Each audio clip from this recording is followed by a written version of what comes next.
Welcome to The Old World Lives, a Warhammer Fantasy Battles podcast. You can find us on Facebook at The Old World Lives, on Instagram at The Old World Lives, and you can reach us by email at theoldworldlives@gmail.com. And now, on to the episode. Hello and welcome to episode 14 of The Old World Lives, a Warhammer Fantasy podcast. I'm Christopher, and this is an episode that we thought would never happen. And the person that is supposed to did the main topic. He failed to make the intro, but he managed to make the main segment. But enough about that. Let's introduce the other two who are with me tonight. And I got Niklas. Hello, everyone. And Jimmy. Greetings. Yeah, we've been bugging Krell to do this episode for so long. I think we managed to do 2 episodes in between. I think so. Because we just never got the schedule. Okay, we can record this day. Oh yeah, me, but not Krell, or Krell can when no one else can. But now I finally tracked him down. And she said, "Krell, we're doing this now." And everyone was like, "Where the hell is Krell?" And finally, he opened his mouth. So what we're talking about is that this is finally our vampire special, which was supposed to go out, as we've been alluding to, I think in February. But February, May, basically the same thing. Yeah, sounds about right. Yeah. But before we get on to the main segment, let's talk a bit about what we've been up to. Who would like to start? Jimmy, maybe? Nah, I'll take the last piece. Want the spotlight for yourself?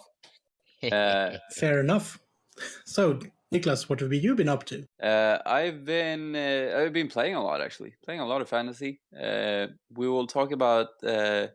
me and Jimmy actually went to Poland to play. We'll talk about that in the next episode. Although I should never say it's the next episode, because probably we'll make like a couple episodes between, but hopefully the next episode. Yeah, we hope so. Yeah. But we went to Poland to play a doubles, and I've been playing some at home here in London. Last week, actually, there were 4 of us playing our Border Princess campaign, including a new guy, Joseph, the guy who organized the Bringing Back 6th edition event. Has done a great job of recruiting some new players. So our group is growing here, which is great. Ooh. So the old world doesn't just live; it grows. That's nice. Yeah, for sure. So we got a nice 6th ed community going here, and other than that, I've been painting some dwarves. Got the dwarf hype going on again. Played some Warhammer Total War again as the dwarves trying to conquer the world. That usually helps to get it going. Yeah. And lose a lot of painting hours. Yes. Yeah. I gotta tell myself to do it's inspiration. Yeah, I gotta tell myself to do like every other day Total War, every other day painting. So I've been playing like all weekend, and then finally yesterday I sat down and I painted the runesmith that I got from you, Christopher. Yeah, it's a really nice one. And I'm so glad they finally arrived when they did. Yeah, it was chaos. Swedish postal service. Yeah, for those who don't know, I sent a package to Niklas, and it basically got lost in the local post terminal and then returned to me 3 weeks later instead of going to Niklas. Yeah. After you asked for it. Yeah, and they didn't refund me the postage. I had to pay for it again. That's just brilliant. Oh, God. It's ridiculous. But yeah, they finally arrived. So now I got a bunch more Longbeards, and this runesmith. I've always wanted this runesmith model. It's just one of the classic models. Yeah, it's a great one. The more dwarves, the merrier. Yeah. 7 merry dwarves, hopefully, by the end of this week. Yeah, hopefully. So what have you been up to, Christopher? Well, I've been painting an eagle, which for some reason got a massive hair in the Facebook Messenger photo up. Because for some reason, the Birdie bird talons and beak, for some reason, confused the camera app to focus it as a head. Because I tried to change it to all of the other ones, and they still focus on that one as a head every time. So it's, yeah. It's pretty fitting, though. It's a nice, like, Galadriel hairdo. Yeah, I'm thinking of just make that eagle my archmage on a great eagle. Yeah, it's magic. Yeah, maybe you should turn yourself into an eagle. Yeah, only using eagles. That's perfect. Eagle swordsmasters, eagle spearmen, Yeah. No, but I've been making one eagle that's finished, and I got one eagle on the way. And when both of them are finished, they will go up on as proper photographs on our Instagram. So until then, you will have to make do with the lovely eagle with a long blonde wig on it. But it's still a pretty bird. Yeah. I've also prepped and primed an archmage from Avatars of War, the Highborn Elf Mage. That's on the painting table. And I am in the process of prepping 30 archers as well. Oh, that's great. Yeah, you're Nice. really kicking off this High Elf project. Yeah, because they're obviously dark elves. You know how it is. When you finally get inspired, you have to see the project through. Yeah. Oh, yeah. Yeah, I was thinking like I should finish the last 5 light horse from my Kislev. I picked them up and was like, nah, I don't know.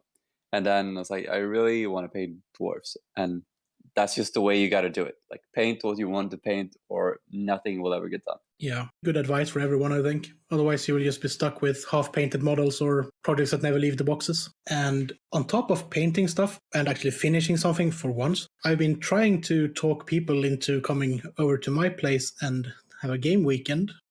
I think I can come, but I don't know which weekend is the most open for me yet. There's several ones we have to choose between. So Yeah. more that if Krell listened to this, which is probably unlikely because he don't really like to listen to himself. Why don't you just say if you can come or not? Would be nice. Yeah, Lure him there with all the sushi. Oh, that's true. I actually had some today. It was lovely. Yeah, there's like this. Is it a buffet close to you? Yeah, there's a Thai/Chinese/Japanese restaurant that got a lunch buffet. So it's basically 98 kroners for how much you want to eat. That includes the sushi. Yeah, he's teasing the rest of us in the group chat all the time. Every single time. And I'm sitting there drooling like, oh god, I need some sushi. Yeah. The only harsh limitation to have on the sushi is that you can only take 8 at a time. But you can take as many plates as you want, so it doesn't really matter. So that's what we definitely have to do when we have a game weekend. All right, Jimmy, now tell us, what have you been up to? Well, like most people have seen, I finished off my Night Goblins for the moment. And I'm currently painting up my Mordheim Warband for Mordheim 2019, and I'm super thrilled to be going. Yeah, I'm so excited for you. It's gonna be so god, great. I have so much things to do. I need to paint up these models, and I need to help restoring our dungeon table because I'm gonna bring my, well, not mine, the group that I rent the hobby basement with their. I'm gonna borrow their dungeon table for Mordheim, and we gotta restore it because it's been a bit of chipping and yeah. So how are you getting there? Are you taking the ferry? No, I'm gonna go by air. Right. Carrying a table? No, you know it's like all the tiles are 30 by 30 centimeters big, and they all fit snugly in a big case. Nice. And it's sometimes it can be actually quite fun to repair tables that have actually been used because you know that they've been used. Oh yeah. Speaking of repairing tables, I need to repair my own Mordheim table. It has a bit of chinks of paint losing off here and there on both the buildings and the ground. Luckily, all the fish are still glued on. You know what you have to do. You just have to scrap that table and build a new one. No, I need to pay for a new one. Fair enough. Yeah, other than that, I'm just planning on to build my orcs so I can face off Niklas later this year. Yeah, we're planning another linked campaign with the last Christmas. Yeah. Yeah, hopefully I'm going there this year. I gotta. You better be. Make plans with my family. But yeah, that's also why I got so excited to paint dwarves. Face off the green tide. Yeah, straight after the Ward of the Beard. Yeah, it's gonna be good. Yeah. Other than that, I haven't been up to anything. Well, speaking of planning, should we spoil something this episode or next? Spoil it now! Well, we are planning a little event this fall. Yeah. This fall, somewhere in Sweden, we will host a tournament. That sounds a lot better than my poultry voice. But we are planning on as it stands, hopefully, up to 20-man Ravening Hordes tournament. Yeah. What was it, did you say 1,500 points? Think we're somewhere between 1,500 and 2,000. We haven't really decided yet on the specifics. That could also be something that you, listener, if you want to join in, send in what your preference is to us so we actually know what people want to play, because that makes planning an event a lot easier if we actually know what people want to play. Of course, we will also ignore it if we want to. Oh, yeah, that's all right. Yeah, and we're planning now on holding it in Stockholm, so it would be fairly easy for people to go there from other countries as well. Yeah. And it's fairly easy to get accommodations or, well, travel in general, everything, other than hosting it outside where other of us lives, where there's basically nothing around. It's also very easy to get drunk, but you didn't hear it from here. That's true of all of Sweden. Yeah. So, more details. Ravening Hordes. That's an important Ravening detail. Hordes, that's set. Stockholm, pretty much set. With the FAQ and errata. Yeah. So those two things are set. Ravening Hordes with the errata. Other than that, location, we are looking at a few different venues, and that will be updated and put out as information to you whenever it's sorted and decided. Niklas, you better be there. Yeah, I'm gonna make it my first priority. Good boy. So, with that said, just get in touch if you want to go or have any interest in the event, and let's move on to what's probably the last thing we're talking about this intro, and that is the made-to-order halflings on the GW web store. Yeah, it's made to order. Depending on when this episode is out, you can still buy it. You might have a few hours, even days. Halfling Hotpot is great. For those that didn't know it, it's a rare choice for Dogs of War. And and for those listeners out there, it's still a rare choice for the Empire army in the Ravening Hordes book. Yeah. And it's great. I mean, it's like a catapult. You shoot its hot stew or whatever it is. It's a giant slingshot. It's a giant slingshot that lobs soup. Yeah. And like it just melts people. It's awesome. Yeah. And there's also the Blood Bowl Treeman, if you want an alternative Treeman. Yeah, speaking of halflings, there's also halflings coming out for Blood Bowl. Mm-hmm. And if you're up for some conversion, they would fit nicely into Mordheim for a definitely warband. There's a lovely one with a squirrel on his head. Yeah. You could use halflings as Dogs of War as well. Indeed you can. And if you want to make a moot-based Empire army, they would probably fit in there as well if you do a bit of conversion. Maybe add some weapons and shields or something. Indeed. And if you're just into Blood Bowl, they're great. They're made for the top players who like to play the game on hard mode. Fair enough. So, do we have anything else we want to talk about? I just want to shout out that there's a couple events in England this fall or autumn. There's 2 tournaments, 2,000 points tournaments, and me and Joseph are doing the Albion real-time campaign. So there's still some spots left for that one. So if you want to play in a really cool campaign, then I don't know where to find it easiest. But if you're listening to us, you'll probably know how to contact us. So just right here if you're interested. I'll send you a link. Time for Krell will go on and on and on and on and on and on and on and on about vampires. Yeah, it's a great segment. I think you guys will enjoy it. By all means, try and stop him. I won't stand in your way. Beat them back, chop them down, hold the line, carry the day. Cover yourself in glory, or in guts, it makes no difference to me. Or to the dead, for that matter. You're just postponing the inevitable, lad. Mark my words, they'll get us all in the end. Black Rupert, veteran of the Vampire Wars, on fighting the Undead.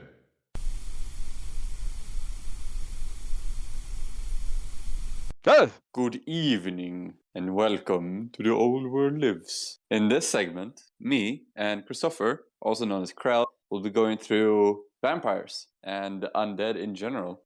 That is correct. Today we're really tackling my favorite army.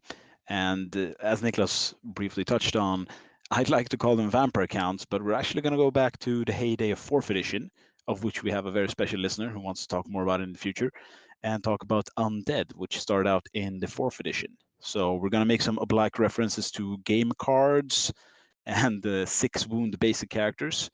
I've never played 4th edition. I started out with 6th edition and some 5th ed when I started back in the day, but a lot of this is pretty unilateral. I mean, it's same stats, and I'm just basically going to touch on that. We're going to talk about the lore, the characters, play styles, and why you would want to throw yourselves into the heady grasp of midnight aristocracy. Yeah, this is great. I'm really excited because I don't know a lot about the undead and the vampire counts. They've never been like one of the armies that I've wanted to play, but I always like seeing them and like playing against them because they're just a perfect bad guy.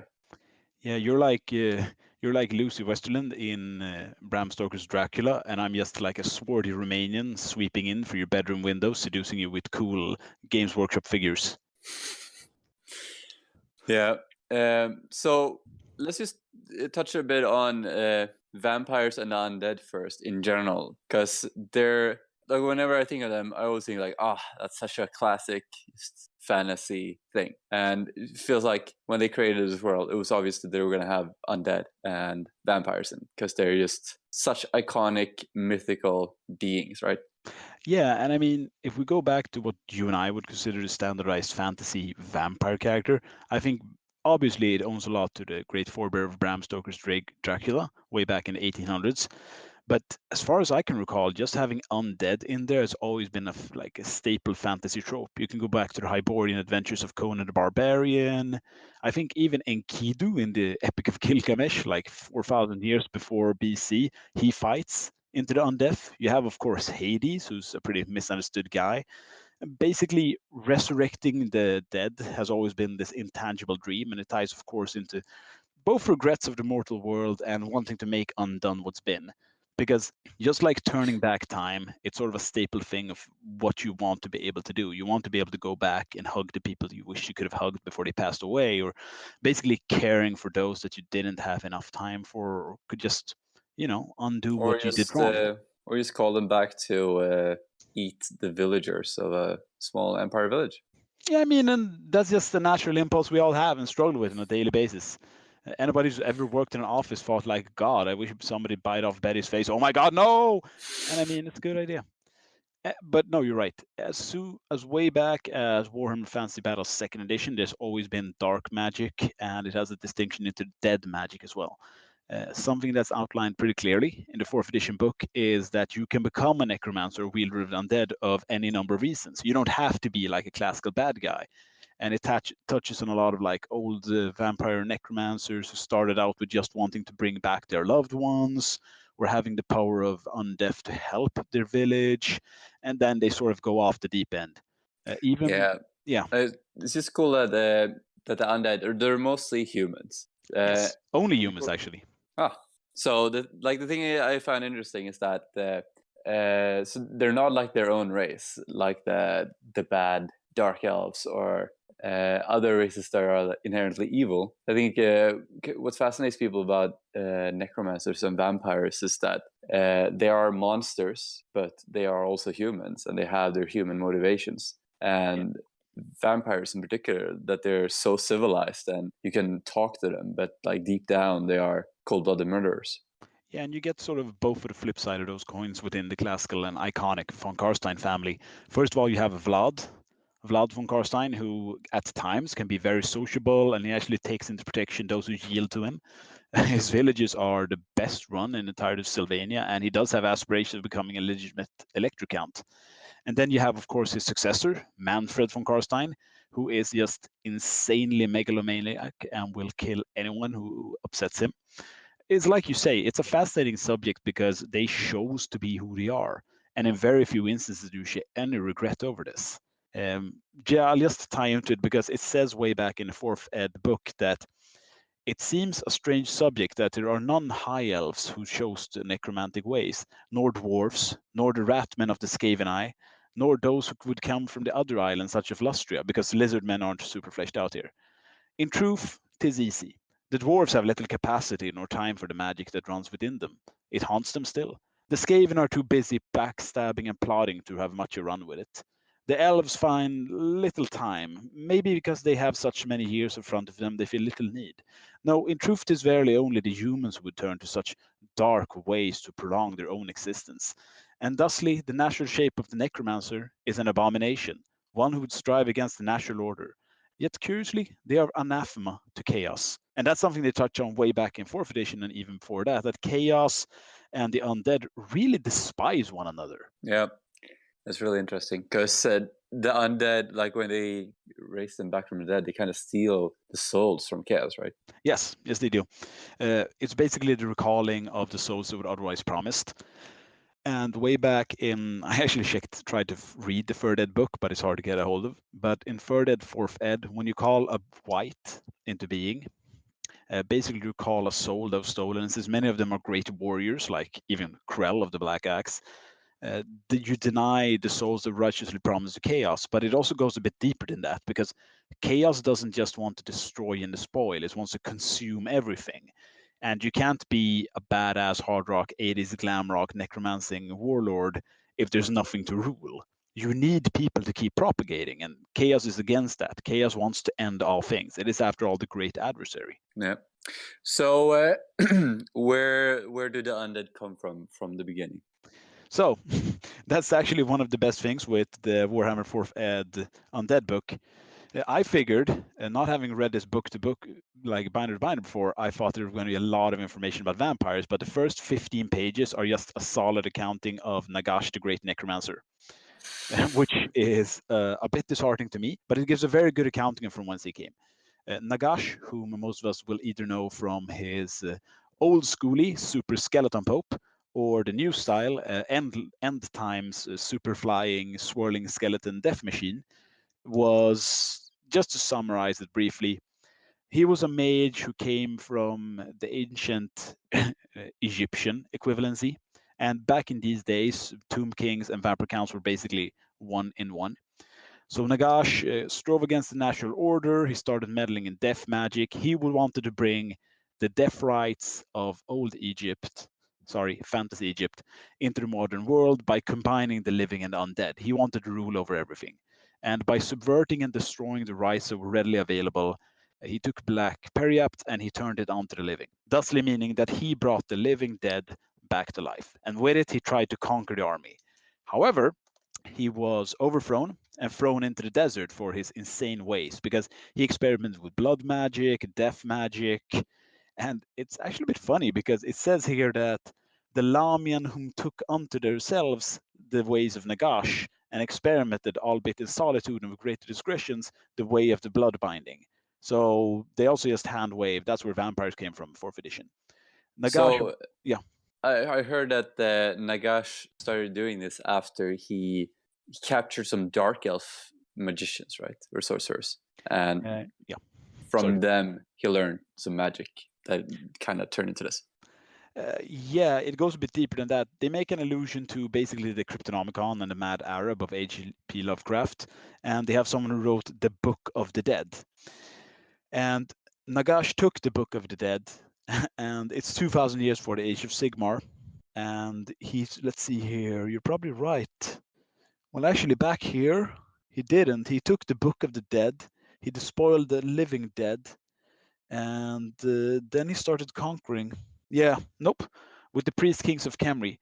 However, you're right, because at a later instance, while he went through the desert and he was literally dying alive, he came to Cripple Peak and he set up a big fortified fortress, which basically looks like a giant.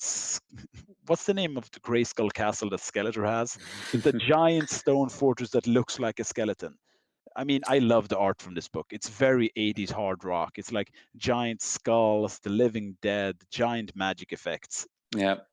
So while here, he was actually in the 4th edition. One of the reasons Nagash is so powerful is his vast consumption of warpstone. He lives among the warpstones. He breeds the warpstone, and at some time he even makes his blood the warpstone.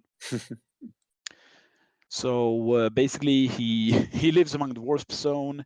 He gets into an uneasy alliance with the Skaven, and then, upon his greatest eve, he captures the descendants of those who banished him from Kemri, Egypt, and he enacts a giant ritual and gathers forth the greatest army that the world has ever seen, and he makes it march on Kemri. And at this juncture, even the Skaven start going like, this is not going to work out great for us. A, he got all the warpstone. B, he's going to ruin the world. We kind of want to rule the world. So they break out a great hero whom Nagash has imprisoned and give him the pure Warblade Skaven blade, the black blade with which he will stab Nagash to death, and he does. And this was a bit of a surprise to me because they keep mentioning a hero. If Chris and Jim were here, you know they'd yell at us right now, right, Niklas? Of course. Don't you know who this guy is? He's like the most famous guy ever. Yeah. And we'd be like, no, I have no idea. Yeah, when you told me this name, I had never heard it before. Alkedizar. So they want to say Algazar, the great hero, but it's Alkedizar. And so he stabs down Nagash, and then he does the only intelligent thing to do, of course. He takes the giant golden crown of untold evil and puts it on his own head and runs off to rule his own kingdom. Classic. Yeah, I don't know why you do that. Also, he keeps the Skaven warp blade. See ya. Yeah, he's like, well, Ratman, fuck y'all. And then he runs off and founds his own kingdom. And Nagash, having been chopped to pieces, is resurrected 2,000 years later, gets all his stuff back together, makes an arm, which is literally a power fist at this juncture, fueled by Warpstone, and then decides to fight Sigmar. Like D Sigmar. He fights D Sigmar in a duel. It doesn't really work out for Nagash. Spoilers, sorry. It doesn't really work out for Nagash, and he gets beaten to ground. What are the odds, though, that he would resurrect during the lifetime of a human? And it's funny because apparently the only way to get a human response out of Nagash after this juncture, because he comes back, because of course he does, all Undead does, is to mention Sigmar, because they have like a small postscript where a man invokes the power of Sigmar while fighting Nagash, and Nagash just guts him. Something I think you'll find interesting is that throughout the 4th edition Undead book, they have transcripts and extracts from Felix and Gotrek. Felix and Gotrek are pretty much your guides. That's awesome. Yeah. Basically, it's Felix walking around and looking down on people, complaining on the food, and Gotrek saying that basically his dad fought against the armies of Nagash, and Felix has to do some quick mental arithmetic. People like, wait, how old was your granddad? Oh yeah, no, you guys live like 300 years. And then finally, the books comes onto the vampire counts of Sylvania. Worry not, they quickly jump over that part 5 pages later. So anyway, the 4th edition vampire count / Undead Warhammer Army book is of huge significance for 3 parts. The first one is it's really rich in lore for the undead as well as the old world in general, because they talk of a lot of very clear staples that will later come back in all parts of Warhammer Fantasy. You have Mousillon, the Cursed Cities. They speak of Mordheim. They also speak of a place called Nordheim. I don't know if that's a typo. Is there a place called Nordheim as well? Because they have like 2 or 3 times. Probably. I mean, Yeah. It seems like a perfect made-up name for the Warhammer world. Right? Yes. Next to Mordheim, we have, of course, Nordheim. You have the Plain of Bones, Drakenhof Castle, which will be familiar to anyone playing Total War as well. And then they go through the staples of vampire counts as well. What we should remember is that back in this day, all the undead armies were not only in one book, but basically you had a free license to use any sort of undead you wanted. And going through the stats and speaking to Niklas before, I was flabbergasted at some of the things you can have in this book. You can have, of course, mummies, rites, wights, ghosts. And one of my favorite thing, and I don't know how to describe it other than saying that it's basically an undead knight in a blackened armor riding an undead pterodon, the flying dinosaur. Oh yeah, I think I've seen those models actually. They're tiny though. Yeah, you faced Tomb Kings once, right? You know they're like flying vultures to carrion. Yeah, but I think those things that you're looking at now, weren't they in 6th edition Vampire Counts as well? No, those are Fellbats. I don't know. I think I've seen those though. They're Yeah, adorable. because that's what became the Tomb King Carrion. Here, basically, they're like knights riding undead dinosaurs, but later just became like bugs. They also, hilariously enough, they mention things that wouldn't come back for like several years, like Krugerishta and his cursed company, the Dogs of War. Yeah. Setra, Tomb Kings of the Kemri. He's in here for the first time. And then you have a lot of characters that you wouldn't see for years to come, like Krell, Heinrich Kemmler, Hellman Gorst, who didn't come back until Total War, I believe. Nagash, of course. If you've ever played anything that is not 4th edition, 5th edition, or the End Times, you'll be happy to know that you can actually play Nagash, which is the equivalency of, I guess, playing Dungeons and Dragon and playing Tiamat, or like one of the super end players. And Nagash costs 475 points plus 35 plus 100 plus 100 plus 40. Yeah, because back in the day you had to calculate yourself. Yeah, and they put all the items separately, right? Yeah. So you couldn't get any clever ideas about changing items. They just want to be abundantly clear. This is what you get. So before we move on to 6th edition and the departure of Vampire Counts and Tomb Kings, just while we're still at the lore, what's the difference between the Tomb King Undeath and Vampire Counts Undeath? Very good question. The Tomb King Undeath could be compared a bit more to thaumaturgical rituals. The Undeath that the Kemri use, both in the Tomb King book, and I'm no expert, but also in here, is basically ritualized around the great and the pyramids of the undead, the ritualization, and the fealty. The Tomb King's resurrected warriors all have fealty unto those whom arise them. A Tomb King, a Tomb Prince, they serve in undeath, and many of them consider it a great honor. You can also see the difference in like the giant statues, the Ushapti, that the Tomb Kings use, which is basically carved giant stones infused with souls of the dead. And the only comparison that the undead have would be like a black coach, which is basically an animated wagon fueled by the souls of the dead forcibly imprisoned. So are the Tomb King skeletons, are they sentient? To some extent. I mean, it's a bit like if you remember the old Necrons for 40k, the longer it goes, the harder they can remember anything. And the basic skeleton bitch guy for the Tomb Kings, can only remember duty. So he's awakened and will do what they say. By comparison, the vampire counts force people to force them. And their beings have basically zero sentience. The only exceptions are hero level characters and above. A necromancer, of course, has sentience and some independence, whether he wants power or serve or just wants a better lot in life. The ghouls are of variable intelligence.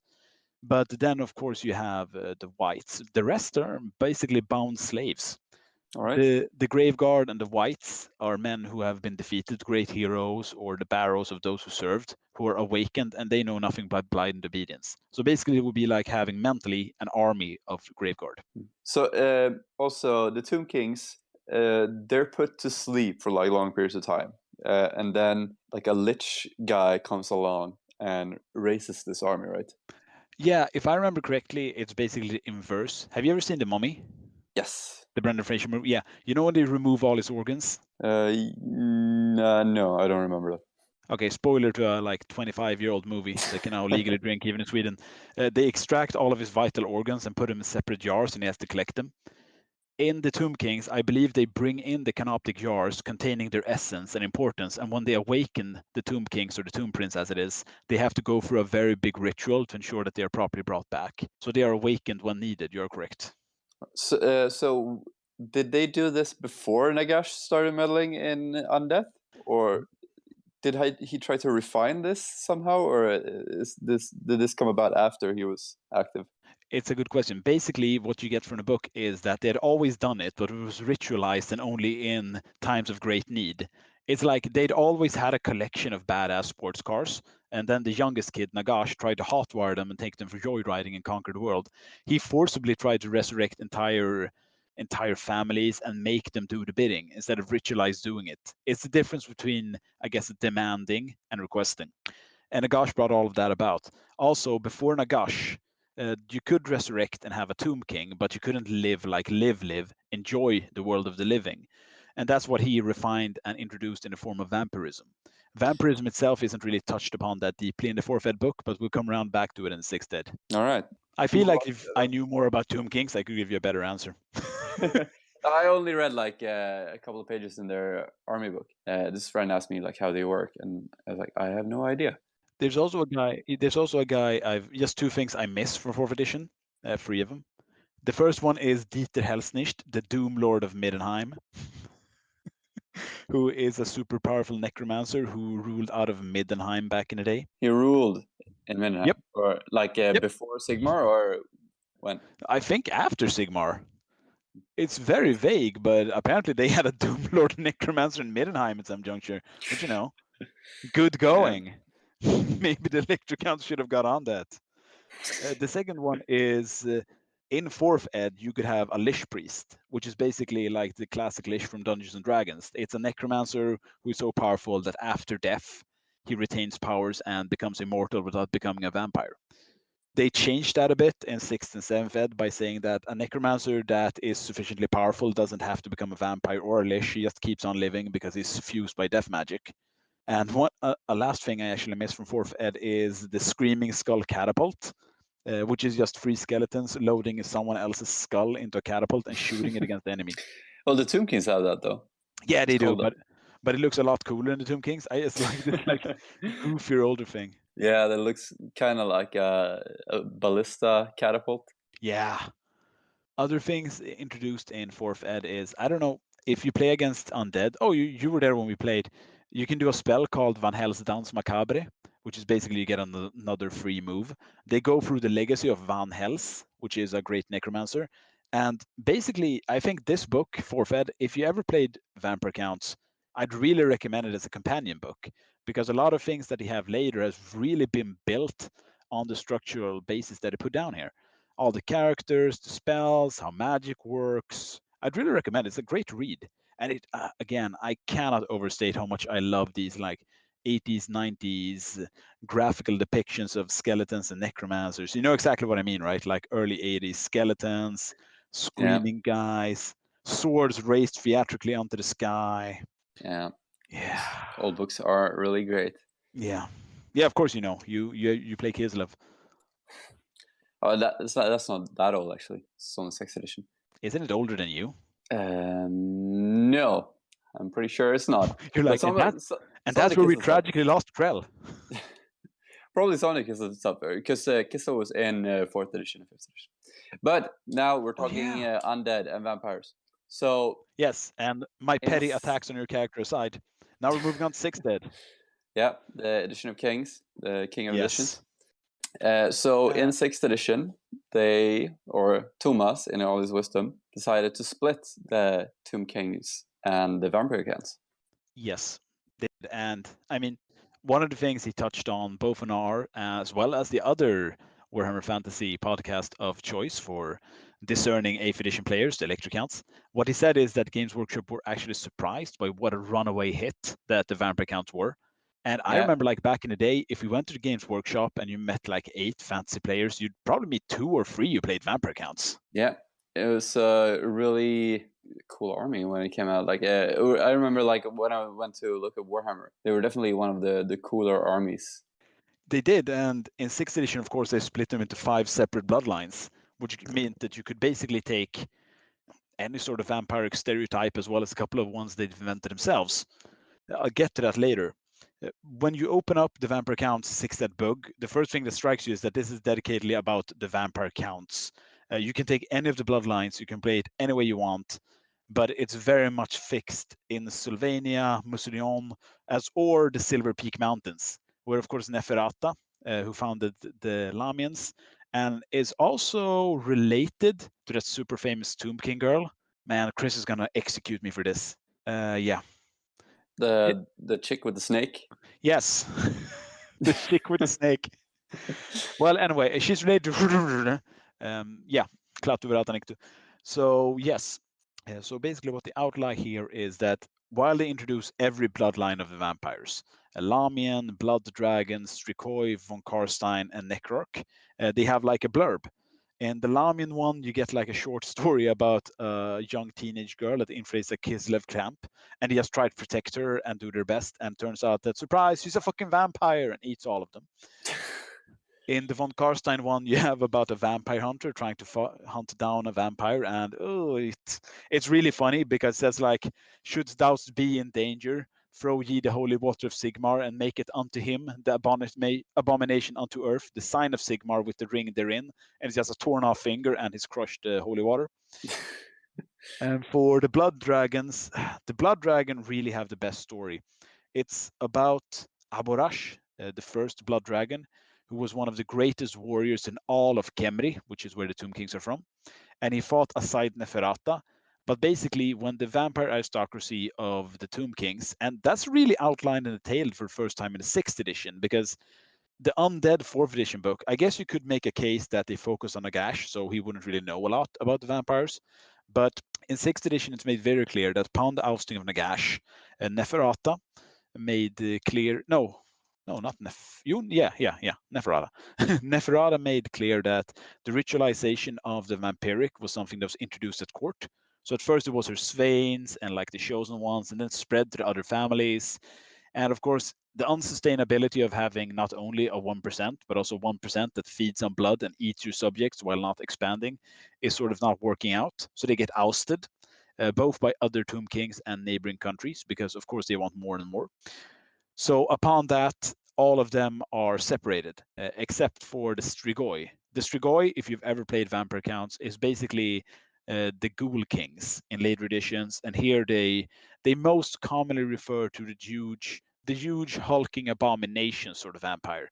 Hobo vampires. Yes, the super powerful I've heard hobo you call them. vampires. The cave dwellers. Basically, they have more strength and toughness, but they suck at magic. You know, it's like if you ever played Fatal Fury or like a fighter game, Street of Rage. You have the quick but weak one. You have the strong, middle of the road, and then you have the super magical one, and the sort of weak but fast one. Yeah, you have all of them in here. It's the barbarian. Yeah. Vampire. But coming back to a discerning gentleman called Aborash, he was the temple guard. And he fought well and long for Neferata, but upon them being ousted, he's one of the guys who literally went, you know, the reason we got fucked over is because we really fucked up in trying to exploit everyone all the time. And us being dependent on drinking other people's blood is a weakness and a strength. Whereupon they went like, oh, Abarash, you're so silly. So he wandered around the world, refining his martial skills, thinking that the vampire sickness of having to drink blood was a weakness to be overcome, just like any warrior who would train it away. So, while crazed on vampire bloodlust, he wandered the world, fought everyone, and then one day he encountered a huge red dragon sleeping. So, he awakened it, he fought it, and then he drank its blood. In a blood fury, he drank all the blood of a red dragon. I don't really know how he could drink all the blood. Anyway, he did, and he went into a fury, then he fell asleep and woke up, and now he no longer craves the blood as sustenance. Badass. Yes, the blood dragons are badass. It sounds really like a mythological tale as well. Really cool. It does, and again, I mean, you have clear references here both to Gilgamesh when he went to hell to get back Enkidu, who was his best friend, and you could say that it reminds also of Beowulf and Grendel. But Grendel, the beast man, is a bit like the Strigoi. This is the character class that Thomas told us that he created for Vampire Counts, and you can really tell it's a labor of love because the blood dragons are well-rounded. They have a very clear motif because you can understand them like immediately. Okay, they're warriors who want to go beyond being dependent on blood, but also want to improve themselves continuously. So it's an appealing concept. And it also lets you do an army that is a vampire lord, but you get one power dice less. And you can still make a strong martial tradition classical warrior army. So you have a lot of high armor, you have skeletons, but you can also play into that warrior's architect. And the short story they get is of a young Grail Knight seeking out the Blood Dragon and getting defeated but spared. So the Grail Knight realizes that he can improve as a character, and the Blood Dragon, as he rides away, remembers being a young Bretonnian knight himself. The Blood Dragons will only make vampires out of the greatest of warriors. So they're like a secluded monastic order. And many say that Aborash still lives, which is also all kinds of cool. Then you have the von Karstein, classical Bela Lugosi, Christopher Lee. Welcome into my home, drink and be safe. Basically, they're middle of the line. They get no super advantages, no disadvantages. You have the Strigoi that we spoke about, the hobo super vampires, and it's kind of sad because upon the ousting of the vampire lords, you had Ushoran, who was a powerful vampire lord, and he challenged all the other lords for supremacy. However, they fought him and decided that no one should rule all vampires at once. So he went west into the empire, and there Ushoran he founded a village, and he created a kingdom of Strigos. Unfortunately, the kingdom of Strigos were raided and attacked, both by greenskins, ravening goblins, as well as vampires who came to destroy him. So, in spiteful hatred of both of men and in the other vampires who had driven the orcs against him, or so he thinks, he decided that all of the Strigoi from here on out would only live in the dregs of humanity. So they're sort of known for both rousing the cannibalistic ghouls of the empire and simultaneously living in crypts, sewers, or other out of the place stuff, out of the place situations. Unfortunately, playing a ghoul army is really hard in 6th edition. It got easier in 7th edition as you got more spoiled for choices, as well as in 8th ed. But here, their suggestion is at the end of the book that you can make your own units, which we'll get to. So the ghouls, Yeah. what are they? They're kind of like just devolved humans. It's a good question, because in 6th ed, ghoul live. It's basically scavengers, cannibals, people who feast on battlegrounds, desperate dispossessed people who are unwanted. In the earlier books, sort of make a reference to them being people who are despised within the empire, who have no choice except to live on the dead, and they gather around the vampire who treats them less shitty than everyone else. So here, yes, So you're they're correct. like They're only super cannibals. Igors. Yeah, they're super Igors. They're like the dregs from wartime. I read the Bretonia book series, The Knight of the Realm and Questing Knight, and there were some ghouls in that in Museion, and they were explained really good. Then I'd definitely refer to that one. Playing ghouls in 6th ed was difficult for another reason. They only had metal sculpts, and you had to buy like 10 of them at a time. And you needed a minimum of 20 for one unit. So, yeah. Yeah, the new or newer plastic sculpts are really good, though. I love those models. They're really good. And I mean, they're one of the best things to come out of 7th edition, all the plastic sculpts we got. They're also super easy to convert. The last two different choices of vampires you have is the Lamian, which is the seductive vampiress. Think Elizabeth Bathory or Interview with a Vampire.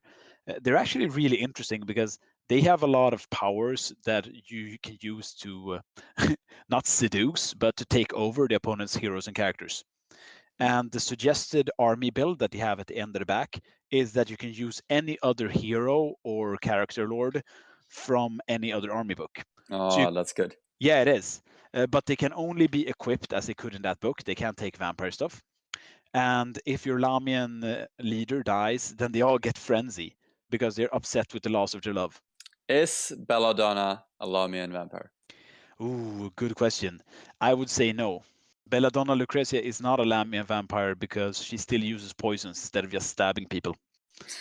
That's a weak argument, though. It's a very weak argument. I'm leaving it open to ambiguity by not having a good argument, except for that. The last one is the one that you would... Spencer from Electric Counts would say it's cynical, and I would agree. It's one army you would see people play a lot, and that's the Necrarch army, which is basically the super mages. The super mages is the Necrarch army, and their bloodlines and bloodline power is completely censored around them getting more magic than everyone else. You could give your like basic hero level could be wizard level 1. You could make anyone get better wizard level. You could summon 2d6 more extra skeletons. You could get extra spells. So better shit. Yeah, better shit. The downside, of course, being is that you can wear no magic armor, which is pretty significant if you're trying to make a fighting character. But back in the day, if you wanted someone to fight, you just took a White King. And then you just had him do magic, and that's a really potent build, as we've noticed when we play 6th edition, because you can raise entire blocks of skeleton in front of someone and just march block them. Yeah. So, except for this affecting like what the vampires are and their abilities in combat, does it limit your army build in any way when you pick these bloodlines? No. It doesn't. Right. It does limit what sort of equipment you can take. It says every here and again that a von Karstein vampire may take, say, an extra hand weapon or great weapon, and the blood dragons can cast spells just like the Chaos Warriors, even though they wear heavy armor, and the Necros can't build wear any magic items at all. No magic armor.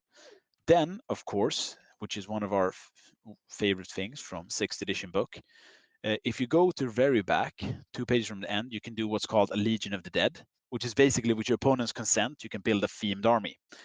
And here you can have, for the von Karstein, one of my favorite, you can have a Sylvanian levy, which is basically showing that the people of Sylvania support your von Karstein lord. So you can have crossbowmen, free companies, archers, some empire units.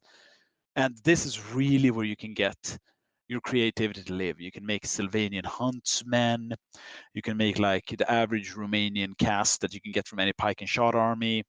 You can make whatever you want. You can have a Necrarch army, which pretty ironically gives you access only to skeleton and zombies as cores, but all your heroes can ride winged nightmares.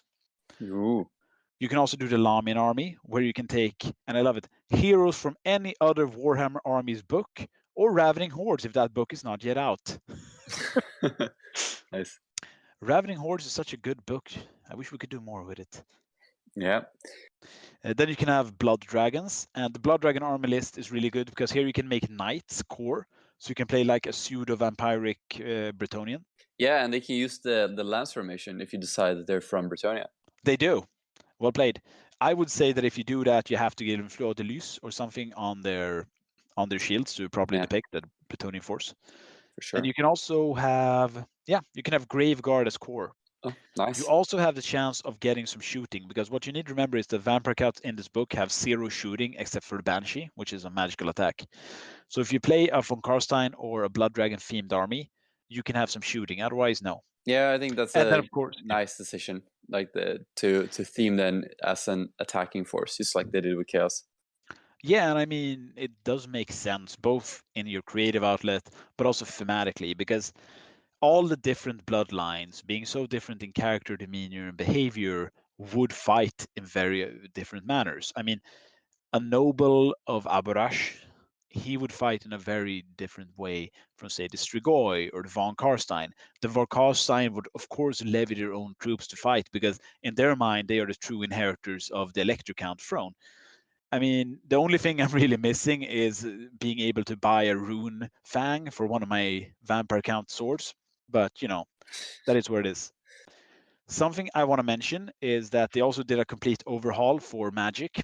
And I'm just going to go through the differences in racing skeletons and undead for different editions. And basically, here you have the very classical. You can make a unit bigger with a classical invocation neck, or you can cast a completely new unit in which you usually get less skeletons. That's how it works in 6th edition. In 8th edition, you use the same spell for raising the dead as well as boosting your own unit. And in 7th ed, you can just raise entire blocks of them, which is hilarious. So could we go through quickly what units they have in 6th edition? Of course. Because they have a very diverse army list and very unique and diverse units. I'm going to do this sort of in the semi-wrong way. So I'm going to start with the course. Right. In the course, you have your classical skeleton, which is 8 points here. And they come with exactly 0. They come with a hand weapon and shield. You can buy them a lot of things. You can theme them and make them differently. You can give them spear for 1 point a model. You can give them armor. And if you give them armor, I would really advise that you use the later Games Workshop kit where they all come equipped with light armor on the model. Because I remember building these in 6th edition, and you get, I think, 3 models in the entire box that has a modicum of armor on them. The rest are just screaming naked skeleton men. Yeah, and also the new models are really nice. They are. I would also recommend actually Reaper minis if you need a lot of skeletons. Yeah. Okay, yeah. Also, you have, of course, zombies. I'm a bit prejudiced against zombies because I think it's a bit of a boring thing to paint. And when we got into fantasy, the zombie-like movie craze had just started. So everybody loved running them. Yeah. It's another thing also that in 6th edition you can raise skeletons, and in 8th you can only raise zombies or something. That is correct. You can actually in 7th ed, you're allowed to raise only zombies, but in 8th ed you can raise skeletons, but you raise less than zombies, and you have to buy a special skill to do it. Here you can raise either skeletons or you can raise zombies, and if you raise zombies, you usually get free extra, just for free. The reason is because zombies in 6th ed have brain dead, which means they always strike last. Always. Yeah, and they can't have any extra equipment, right? They can have a musician and a standard bearer, but nothing else, no. They can, however, go up to 40 dudes in a unit as opposed to 30 for a skeleton. But I mean, to be honest, you're probably going to blast through 30 and 40 with skeletons because you just keep summoning. The next one is ghouls. Ghouls are also, they cost as much as skeleton. You can buy exactly nothing except for an upgrade to a ghast, which is basically a sergeant. And they have the alive rule, meaning that they are vulnerable to fear and terror, which, All right, funny. and they themselves don't cause fear? Yeah, they cause fear as well. So, All right. And they can they march outside of the general's aura? yes, they can. They also are scavengers, which means that they're skirmishers. Oh, nice. Sound really good. And they have poisoned attacks. And in 6th edition, uniquely, they have toughness 4. They're the only core choice you get that has toughness 4. They sound really good. They do. It's just that you have to buy metal models. I can, however, tell you I was wrong. You can have a small unit as 5. All right. Well, maybe I should run some. Yeah, like back then you had to buy metal models, but now, I mean, there are the plastic ones. Yeah, and now you get like 20 in a box. Like for 18 euro, you get 20 ghouls. It is a solid core choice. What you have to remember is that skirmishes are in certain scenarios restricted or limited on how they can play. Your next choice is a base of bat swarms, which is 60 points, which is pretty huge for the undead army. Basically, toughness 2, strength 2, 5 wounds, flyers. They move 10 inches, and they're a swarm, which everybody knows the rules for, and they cause fear. Yeah, good march blockers. They are, but you very rarely see bat swarms. I don't know if it's because the models back in 6th is the same we still get today, and they're a bit wonky, but you very rarely see them. I think it's the fact that they're toughness 2 and they have no native save. Yeah, still a lot of wounds to go through, though. Yeah, but I mean, if you think about your, like, they're called Ungol archers, right? Yeah. How many bow do you have? Like 10? How many of them? Yeah, how many of them can shoot? Like 30. Holy shit. Yeah. So yeah, but, if I have like, yeah, they'll be skirmishing though, so it'll be hard to hit. Yeah, and true. then if you have like 3 bases, that's 15 wounds you gotta kill. But that's also 180 points. Yeah, they're a useful unit though. Nice to have some flyers. No, you're right. If I was a tactical player, I'd definitely take them because against like war machines or threatening cavalry, sweeping in the side. Yeah, the one thing you should remember is that you can only have one bat swarm in an entire army, because that's the kind of rule we have in 6th edition, And the best thing is they don't even mention it. It's just off to the side in a comment. Like, remember, you can only have one bat swarm per army. Huh. Doesn't it say like 0 to 1? Yeah, it says 0 to 1, like laconically up there. All right, so they're also a core, right? Yeah, they're a core choice. The last core choice is, of course, my favorite, the direwolf. The direwolf is 10 points. It has strength, toughness 3, and 1 attack. So why would you take it? Easy, because they're fast cavalry. Yeah. I love my wolves. They're just super iconic to have.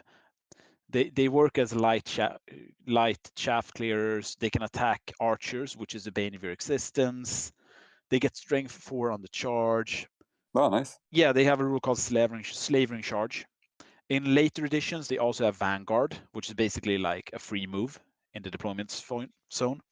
And it's just super iconic to have like, here the children of the night, what beautiful music they make. It's like a classic vampire aesthetic to have a bunch of wolves right next to you. Also, what you shouldn't do, but I did back in the day, is that you can buy from Karstein something called a wolf form. So you can move 9 and then you can put in with wolves. You shouldn't, because he will die 9 times out of 10. I'll tell you that. So those are the core choices, 5 core choices. That's yeah. Then you get your 4 enough. special choices. You have the mighty spirit host, strength 3, toughness 3, 4 wounds. And this one I've played with. It has 4 attacks as well, and it's ethereal. Movement 6, Yeah, it's 65 so points. annoying. You can only damage it with magic weapons. Or combat resolution, because they're still undead. Yeah, that's true. Yeah, I remember some guys playing this when we were doing like combat patrol, and then we used to have this, and nothing could kill it, and then they would just put it in combat with your unit, and you could do fuck all. I mean, Ethereal sort of got a bad rep in later editions because in 8th edition you got something called a Hex Wraith, which is basically fast cavalry with magic weapons that is ethereal and has burning attacks. So I think that sort of soured everyone on the rule itself. But I ran my Spirit Host up against Jimmy's Goblins, and his combat resolution actually won over me a couple of times. So then they start drying off pretty quickly. You have Fellbat, which is basically a super bat for 20 points, 2 wounds. He's a flying unit with strength 3, toughness 3. I'd say I see these even rarer than the Bat Swarms. And then, of course, the Mighty Graveguard. Yeah, they're a really nice unit. Also, as they're known in the 4th edition, Heavy Skeletons. Basically, it's a skeleton with strength 4, toughness 4, still weapon skill 3 for some reason. A hand weapon and heavy armor. You can give them a musician, standard bearer, and actually you can take a magic standard for up to 50 points. 9 times out of 10, you're going to take the Banner of the Barrow, which lets you hit one better than you usually do. That's pretty invaluable. You also get a White Blade, which is a cursed weapon that on a 6 has the killing blow rule. I very rarely get my Graveguard to work for a very simple reason, and that's because they're both very iconic and they're very aesthetically appealing. So people immediately know, shoot that motherfucker. It's like the medic in Team Fortress 2. You just get rid of him immediately. You can give them great weapons or shields, can you? Yes. You can give them halberds or shields. Oh, all right. Yeah, they're I've really never- nice. yeah. Both the old and new models are really good looking. I really like the old The new metal ones look really good. Yeah. Yeah, the old metal ones I like them because they're a bit chunkier. They have like big robes, and their skulls look really cool. It's the iconic Yeah, I skulls. agree. I mean, I've got 50 of them, and it's really nice. They look a bit more like the monastic knights of the First Crusade. Yeah. The next choice is you can get Graveguard on horses, which is known as a Black Knight. 5 to 20. Here you get hand weapon, lance, heavy armor, shield, and they ride nightmares, which is basically a magical horse. The guy who came up with that name, like at the Games Workshop office, must have been so satisfied with himself. Oh wait, The Hell let's Knight. call it a nightmare. Get it? Yeah. It's such a great pun, don't you think? Yeah, it's a good name, but like, I want to be that guy at that moment. It's like time to hand out the cocaine promotions. What have y'all got? And one was like, I've got such a good idea. I'm called the Gobbo, a gob spitter. And it's like, hold my beer. Then you get your rare units, and do you know how many rare units there are, Niklas? I'm gonna guess 1. No, 2 actually. Oh wow, you lucky bastard! I have none. You can have a Banshee, or you can have a Black Coach. The Banshee is basically an ethereal model that can shoot against your leadership and add its own leadership plus, I think, a d6, and you just kill that many models. It's like a shriek, right? Yeah, I used it against Jimmy's giant to great effect, and I've used it in other instances. When it works, but if it's ethereal. So if someone shoots with like a magic arrow, it's fucked. I mean, it just is. Yeah. Sorry. I'm gonna train still, I mean- some magical dwarf ballistas at that thing. Yeah, you can put runes on those, can't you? Yeah. Yeah, runes make them magical. Grumble, grumble. The next thing I could take is a 200-point Black Coach. The Black Coach is basically the cursed coach that drives Jonathan Harker to Dracula's house in Bram Stoker's Dracula. It's a huge wagon with toughness 6, 5 wounds, a chariot save with a 4+, and a 5+ ward save. It also has unit strength 5, terror, large target, so it's easier to shoot, and evocation of death rule, which is basically that you roll a dice and it can get a number of effects. It can get extra attacks, it can get killing blow, or it can improve basically all of its stats for a turn. Yeah, first of all, it's a really iconic model and unit for the vampire cans, and it's really good in the game. I faced one of these recently, and terror is no joke, especially in 6th edition, because like units don't usually have very good leadership, and you don't get any rerolls for anything. So you can easily scare away a lot of units just by moving it towards the enemy. Well, did that guy like roll great or? No, not really. You just charged in with it, and then like the terror bubble just scared a bunch of units away. It also, I don't know, did he remember that if he causes a wound, he gets a wound back? Yes. And it can bring him above the starting amount of wounds. And as soon as he gets to 10 wounds, he becomes a scythed chariot. Yes, yeah, he did remember to count his wounds. I didn't do any wounds on it, so it was like at +6 wounds at the end. So like, how many wounds did I have at the first? 5? It was probably Yep. 11. Crank it up to 11. It's so funny because the black coach was actually changed in between editions. For a while, it became like a magical amplifier.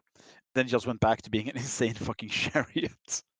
You also it's a cool have, unit. I mean, I'm happy to see that it worked. I'm sorry for you, obviously, but I'm just happy to see that somebody made this work sometime. Then we have the heroes and lords.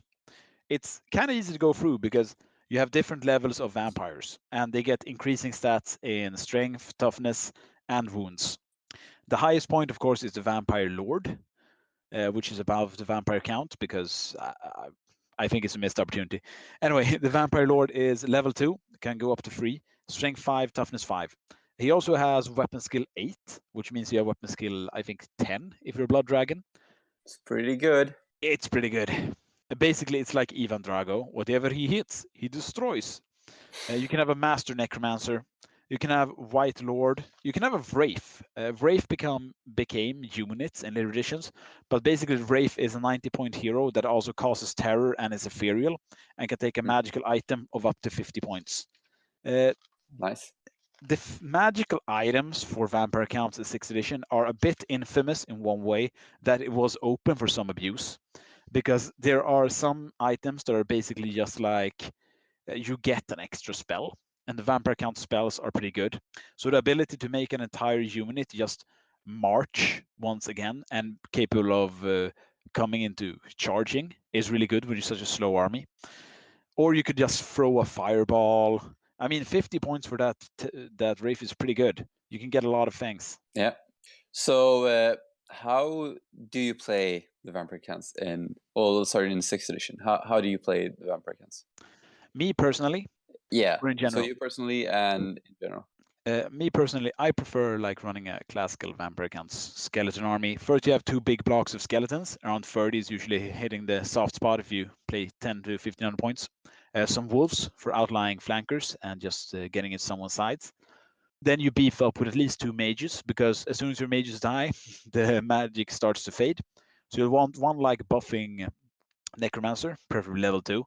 And his entire job is to make new vampire units in front or inside of the enemy and buffing his own. Then you have the vampire count himself. Give him something that lets him fight a bit, but also make sure that he has a good delivery system for getting in there. I put mine usually with Graveguard, but I found from experience that it's better to put him with skeletons because he can just keep raising that skeleton unit. At one time, I've gotten it up to a skeleton unit of 60.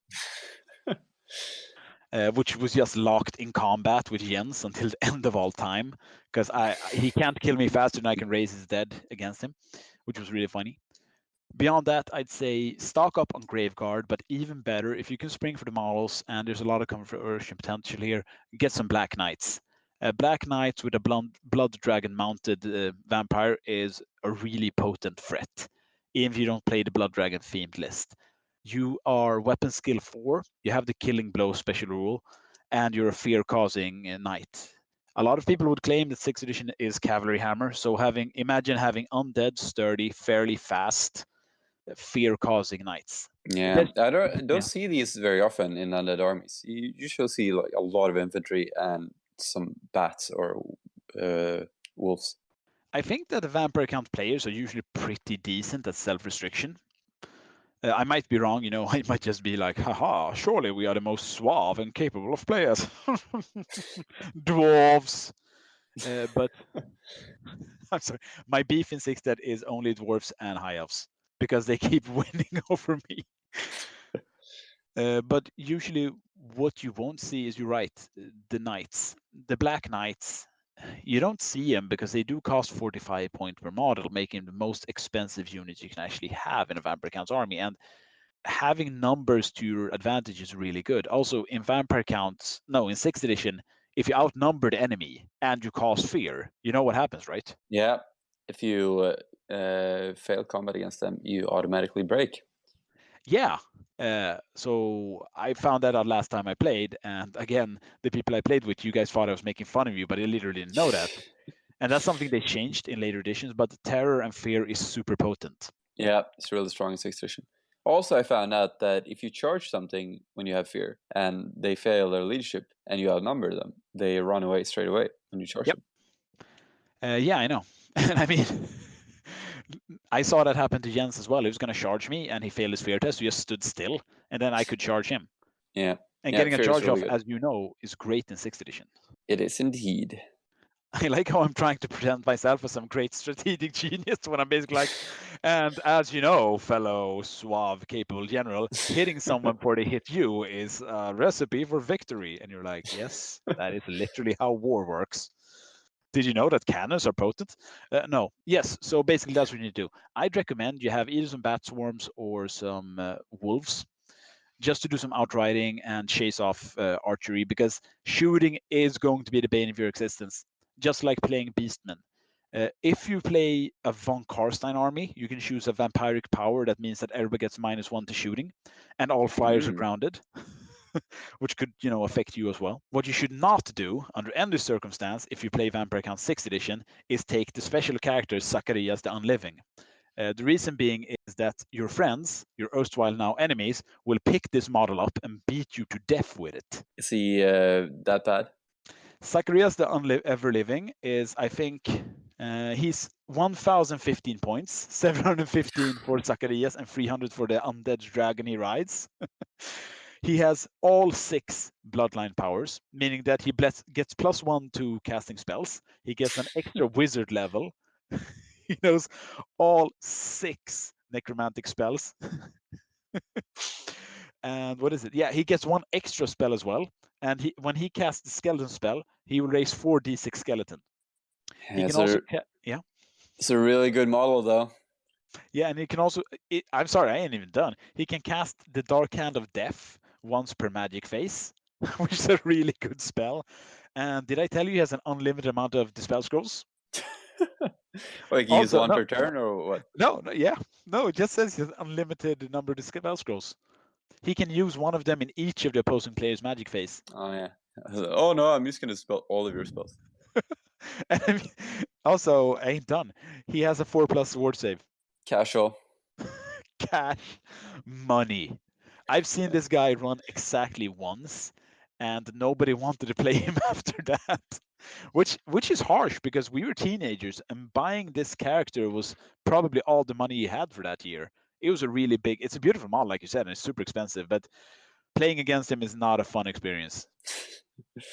Yeah, some characters in 6th were just insane. Yeah, the only special characters you got in 6th edition was Zacharias the Living and Manfred von Karstein. Vlad was taken out of 6th edition for some reason. Krell, Neferata, Heinrich Kemmler, they came in White Dwarf articles at later junctures, but not the main book. Again, Yeah, carry on. Being a Kislev player, you know all about that. But basically, they really interacted with the community in a good way by bringing a lot of stuff out in White Dwarf. Unfortunately, if you didn't get that White Dwarf, you were kind of screwed. Yeah. Better have that subscription. Yeah. What's that, little Timmy? You don't have the latest White Dwarf? Well then, no way to counter shooting for you. So what did they do for 7th edition for Vampire Counts? Just one last thing. Sorry, I know I keep rambling about this. One thing I want to shout out to 6th edition. The vampire sculpts are beautiful. They hold up to today. You have everything from the classic, again, Bela Lugosi von Karstein vampires with their black slicked hair and their capes. And then you have the monstrous giant Strigoi that looks something between, Mr. Hyde from Dr. Jekyll. And you can get like the seductive Lamian vampires. One of the Lamian sculpts was just a naked character that you could only order, apparently, at certain junctures in GV's history.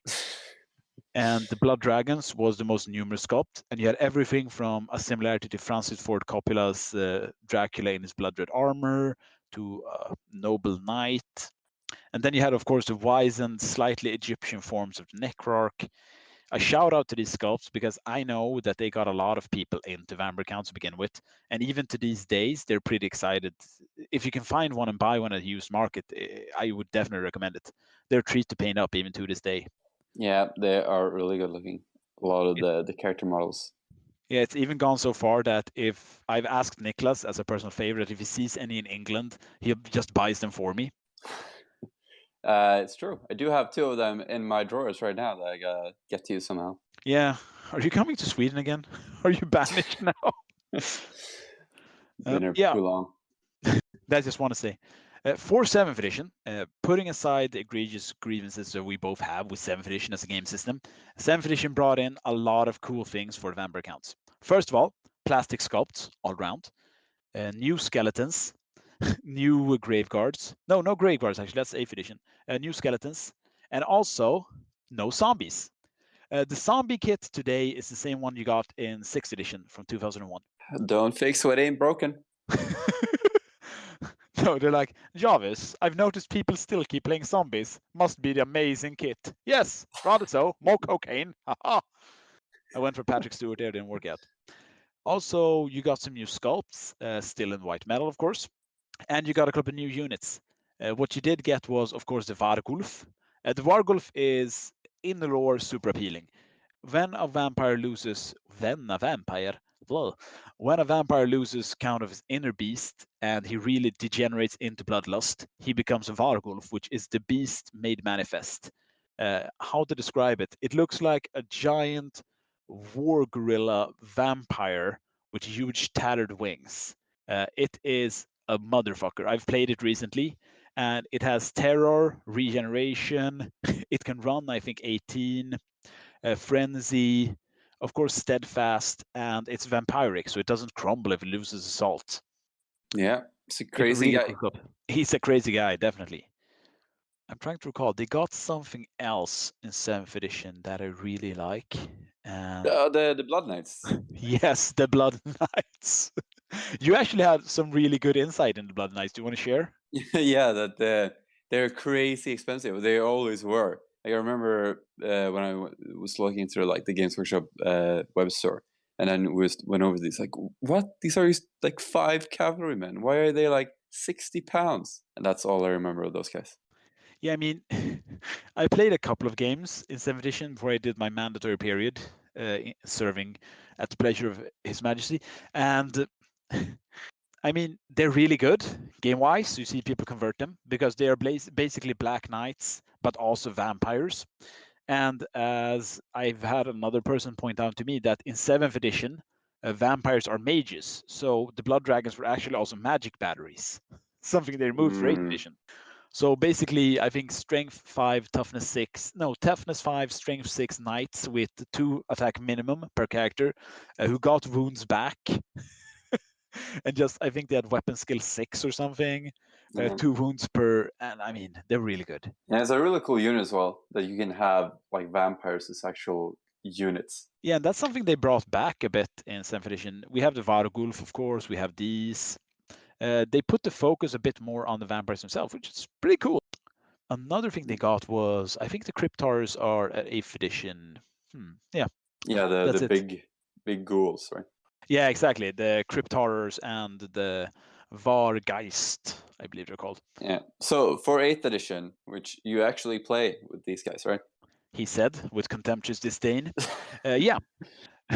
For 8th edition, like everyone else, of course, they got a mega kit. That's what they got in 7th edition. They got the Terrorgeist. They got the Terrorgeist Zombie Dragon dual kit. All right. You're quiet. I take it because it's enraptured attention of learning more about 8th edition sculpt. The Terrorgeist is to remember how the dragon looked like. But it's the one that looks like a zombie dragon, but also like a nightmarish bat vampire. Yeah, I remember the bat. So it's that one. All right. I've never played with it, but I did paint it, and it's a treat to paint. I mean, like we discussed before, I had some prejudice against these big sculpts. I didn't really think it's going to work out, and it's a blatant cash grab, but it has so much details, and it's so fun to work with. Game-wise, maybe it's not the greatest. I mean, it's a flying sort of souped down like zombie dragon, but except for poison breath, it got the shriek I told you about before, where I take your leadership against my leadership and I add 2d6, I believe. No, 1d6 plus the wounds I have left. So at best, I can get my leadership plus 12 against your leadership. I mean, your average is 6. Still pretty decent. And of course, he has poison attacks and it can fly. I'd recommend the kit. It's really fun. So for 8th edition, what did the vampire counts get? Well, first of all, a new book, because one of the sort of egregious examples of GW sort of petering out against IDs in 8th edition is that every book just got better than the other one. So this one came out, I believe, just before Dark Elves and Demons, meaning it was really good when it came, but not really thereafter, because then you had, Dark Elf Mania and Demon Mania. And here you got, first of all, a revised magic system. As I mentioned, in 6th edition, you had the bloodlines. In 7th edition, they took all the bloodline powers and said, like, these are the archetypes for making a vampire. So it has sort of make your own vampire system. And I thought that was a really neat idea. It's a bit like a role-playing game. You can say, like, I'm a scholarly vampire, so I can take a scholarly skill and a martial skill, or I'm a leadership. And basically, they took, I think, somewhere around 30 different skills and abilities, and you could make your own vampire, and very clearly tied in the background that he is. For 8th edition, they made it more of a pick and choose, so you can like buy different skills for different points, causing what's known as a blender lord, which lets you get always strikes first, a higher weapon skill, gets wounds back, and he can also get more attacks on every hit of a 6. Sounds like 8th edition. It sure does. Also, you got like the super kits. You got the Mortis engine for necromancers, which is the huge swirling throne of unholy power.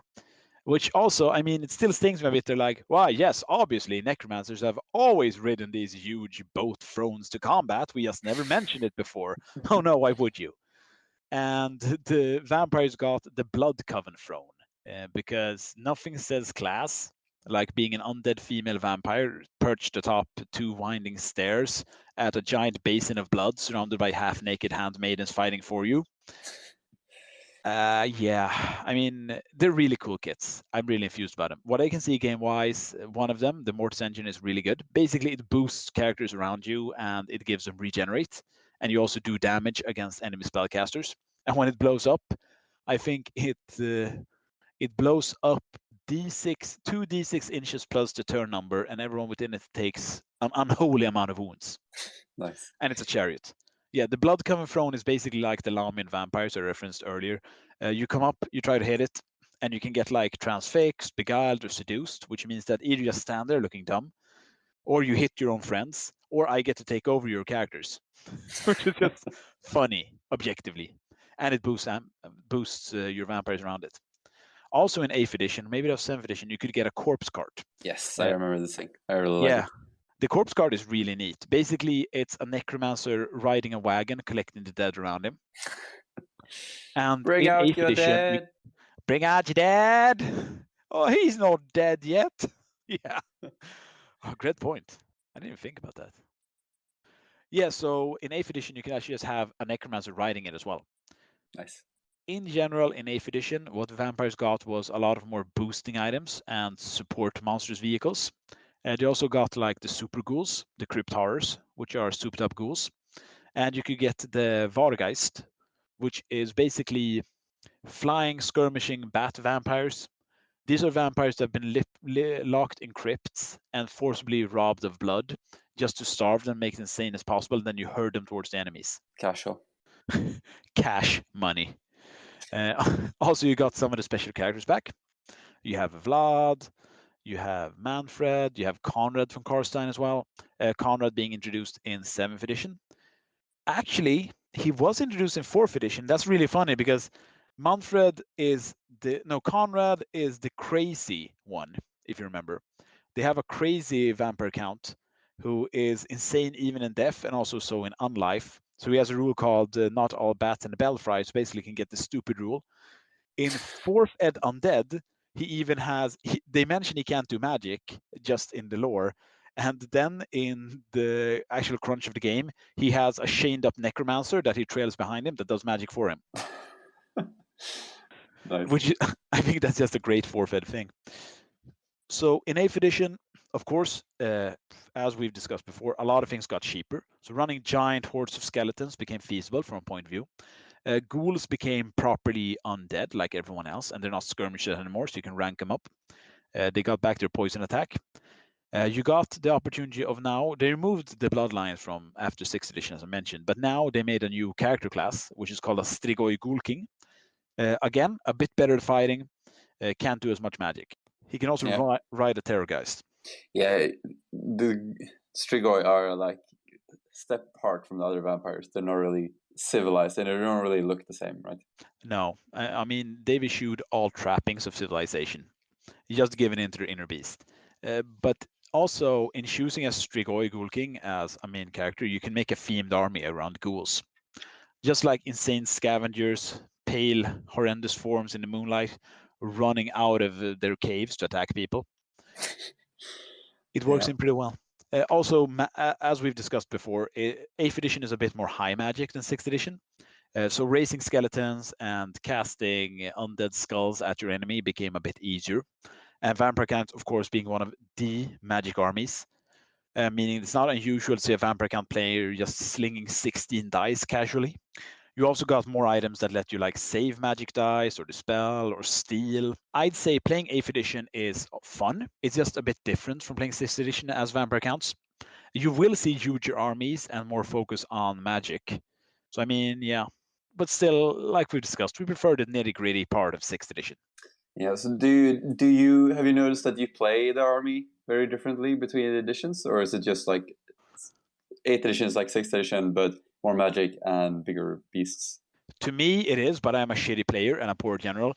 To me, basically, what I wanted to do was take my huge blocks of infantry and charge my enemy, which I did. And my friend Jimmy, you know from SLG, you've met him. Yeah. He played his Skaven, and he was like, "Oh, you want to fight? Bring it!" So we just had huge blocks of Skaven scurrying into huge blocks of skeletons and ghouls. And in the middle, like my vampire, Blood Dragon, stood hollering challenges at his Grey Seer, just swinging atop a giant fucking Warpstone bell. I will face you upon the field of battle. Squeak, squeak! No! Fuck you! And then he cast magic and blew up his own bell, sucking like 15 rats into the vacuum. And remaining rats charge my ghouls. Just, it's fun. It's insane and fun. And like his rat ogres charged my Graveguard. And I was really getting fucked up until my Var guys decided to just charge into the side and tear people apart. What I like about 8th edition is that you can make several different builds, which you can't really do with 6th edition without being allowed to use the themed lists. 6th edition, just as stand, is super fun, but like we discussed before, I would like to see a few more choices of cores and the selection. I think that comes from the fact that I'm also spilled by role-playing games, so I want to be able to like choose everything. Like in the old Empire book, like I have this regiment from this part of the Empire, meaning that they can have this weapon, and they're also slightly better at this, but they are afraid of citrus fruit or something. Like they consider it an abomination. I've noticed people play it differently. In 8th edition, yeah, there's a lot of people who play 8th edition to win. I've not encountered them yet, and at Club I Play, I don't think I will. So I would really recommend playing Vampire Counts in any way. Are they appealing? Yes. Is painting 100 skeletons hard? No. I mean, not if you do it in a clever way. Back in the day, we just dry brush. I used to dry brush like 60 skeletons. Yeah, and it looks really good just doing it easy, because you can see a lot of armies, and from far they look awesome. Like just a bunch of skeletons, and then you look closer and like, oh, it's just dry brush, but it still looks good. It does. I mean, Jimmy and I have discussed it because he's a far better player than me, and I'm not. The 3 easy ways to do skeletons and also zombies is either dry brush, and I wouldn't recommend dry brushing skeletons, but you can. Dry brushing zombies, but you can. The second one is to rattle can them, either white or like black and then bone, and then you can just dip them. I've never dipped, but apparently people do that for zombies. Like you take a model and you just dip it into like a shade. It's apparently what the kids are doing these days. Dipping. I like how you say it like you're not young. The joke is Niklas is like 1 year younger than me. I'm just really worn out and decrepit looking. I look like Melchior the Undead. It looks like Krell. I look like Krell. I look like Krell without the raw natural charisma of a black axe. And the last way you can do skeletons super easy is just to buy a fucking airbrush, which is what I've done. It's actually super easy with an airbrush. Black, then you do bone. Then from a zenithal hair highlight, you take some bone with white, then just some white. Paint the metals. With the time you've saved, you can now do like 50 skeletons, and you can even do different patterns on the clothing. I went with a classical blue and red for mine because I wanted them to be from the Border Prince area close to Sylvania, which ties into the sort of armies we're playing. Playing 6th edition, I would recommend that you try to get some of the metal sculpts, or you can get different off-brands, even if, as we say in the podcast, I'd say you either get like Blood Dragons or Necrarchs, or you can just get the Von Karsteins. The Von Karsteins are baseline and can do pretty much anything you want them to. I really recommend the Blood Dragons because they're super fun to play. You won't be as good at magic, which might seem counterintuitive. Maybe play a magic heavy army, but you can also just buy in like an enslaved necromancer. If you want me to give tips about where to get the best skeletons, send a message to the Old World Lives, the Facebook page. Is it fun? He knows where the best skeletons are. Yeah, man. I'm a legs man. Grave I've got digger. a box of skeletons. Yeah, I'm a grave digger. It's got to be an idea. Sorry, Swedish joke. And yeah, I mean, it's really iconic, and I get the appeal. If you like magic, if you like doing hordes, if you like the possibility of doing powerful conversions and unit fillers, then I would recommend it. Yeah. Also, it's like a certain thing about the vampire counts is that you have like your hero or your heroes, that those are the only like characters in the army. The rest are just their mindless slaves, kind of. So that's a very appealing theme as well, just to have the leader guy. And also, I mean, it makes it easy to write a story around him. Yeah. What would you say is the best part about playing against a vampire count player? It's just such an iconic enemy. Like you don't have to think very far to see like, oh, why are we fighting these guys? These fit so well into any story you put them into, and also it's challenging, like because it's not just fighting like Empire or whatever. Like, oh, they have some guys and they have some shooting and they have magic. Like, you have to think differently with these guys. Like, you can't just rush headlong and fight them because then they'll just raise more skeletons. You have to be clever. And it really feels like you're fighting like a boss fight or something. It's just very entertaining. You play Kislev, and I know you have a lot of like good field experiences from facing different armies lately. Would you say like the large amount of cavalry helped you like decapitate the armies before they got going, or? I've only played once against vampire counts, and they made me run away pretty much.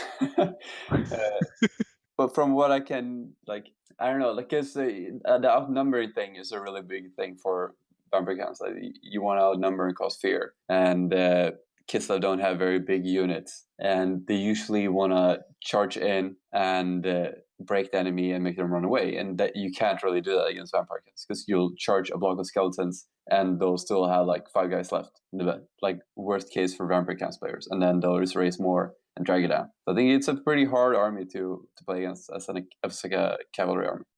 Yeah, I mean, the bane of your existence as a vampire is both cavalry outflanking you or hitting you in the side. Because remember, if you can hit a vampire unit in the side, you can at least lock them up for a long time, even if I keep raising them. And also shooting. I mean, basically cavalry shooting is my worst nightmare, with maybe a Katarina throwing up an ice wall to denying me movement.